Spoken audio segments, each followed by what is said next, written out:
We better hurry. We're behind schedule. So we're late. What are they going to do, start without us? Are we supposed to meet another surveyor here, Sandy, what's her name? I don't know. Maybe she's here already. With or without her, we're probably going to find him out of compliance anyway. Oh, well, let's go.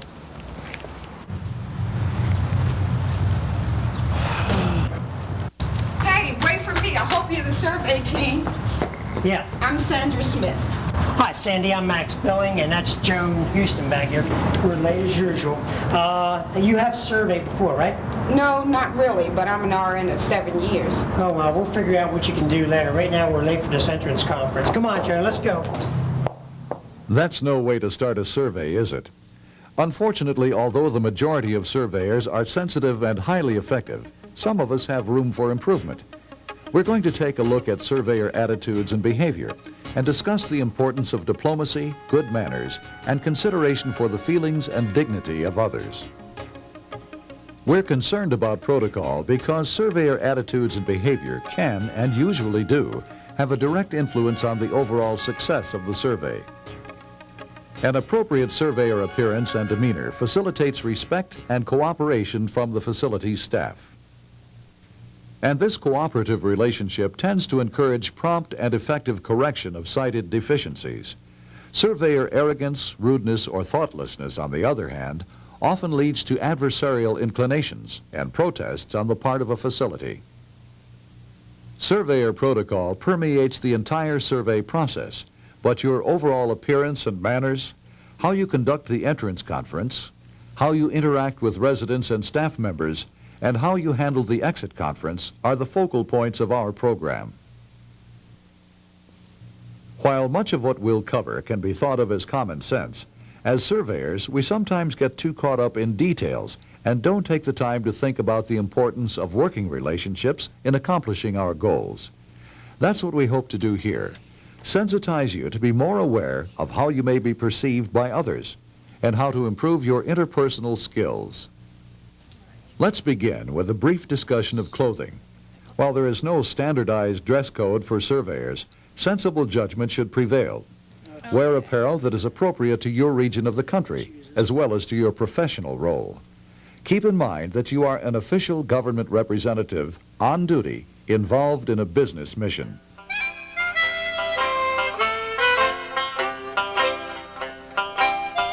Don't look very professional, do they? Extreme, overly casual, or provocative dress can foster disrespect, resentment, or distractions in the minds of some residents and personnel.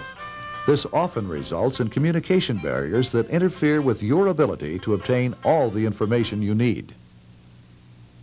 Because surveyors work closely with a variety of staff and residents, cleanliness and careful grooming are essential to a professional image. Surveys begin with an entrance conference, and this is where the cooperative tone for the entire survey needs to be established. How you appear during the entrance conference, what you say, and how you say it can measurably enhance or seriously damage your mission. And your goal should be to foster quick and willing responses to problems that the team may later identify and cite. So assume a positive professional attitude toward all concerned. This is not to say that it's necessary or even desirable to assume a jolly, fawning manner, to be apologetic about the forthcoming survey, or to act humble. The survey team is there to perform a serious mission, and it's best done in a dignified, professional manner. Introductions are important. Mac is identifying himself as the team leader and introducing the other members by name and specialization. If the administrator fails to introduce key facility staff who are present, the team leader should request the introductions. That's interesting. If your team is well prepared and organized, you'll gain an important degree of respect. For example, the team leader should always have a simple agenda or list of important points in hand, so that everything is presented as needed and nothing is overlooked.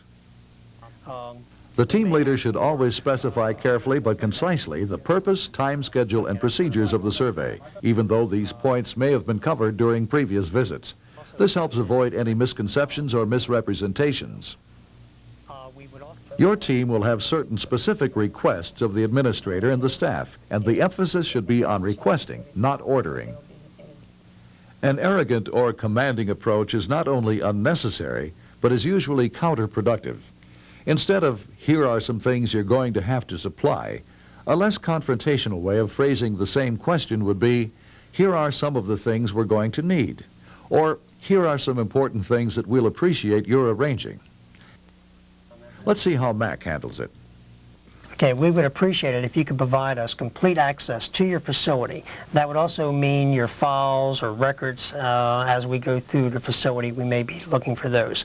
Also, we'd like to have you post on your bulletin board or some prominent area where everybody can see it, staff and residents, and letting them know of our purpose here and that we are more than willing to talk to anyone.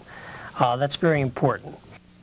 If you are a facility administrator or staff member being subjected to a major interruption in an already busy schedule, would you feel like being cooperative if the team leader acted like this? First off, let me tell you some of our requirements, okay? First, I need to have full access to this facility. I need to have full access to the files, the records, if and when we need them. Do you understand? Okay. Oh, yes. And you have to post a notice telling everybody in the facility that we are here, at least in a prominent place, so they know we're here. Because I want them to know when we come by and to talk to them that they must talk to us. Okay, now if there's any problem with that, okay, let me know now. The words you choose and how you say them can make a big difference. No one has to make time for us. Being courteous and respectful can foster cooperation instead of confrontation. Another major area of protocol concern is working and interrelating effectively with staff members and residents. And there are some important guidelines to keep in mind here. You need to avoid any indication of carelessness, sloppiness, or disorganization as you go about your surveying. If you use work areas provided for you, leave them neat and rearrange any materials you may have disturbed. Don't leave the room looking like this team did.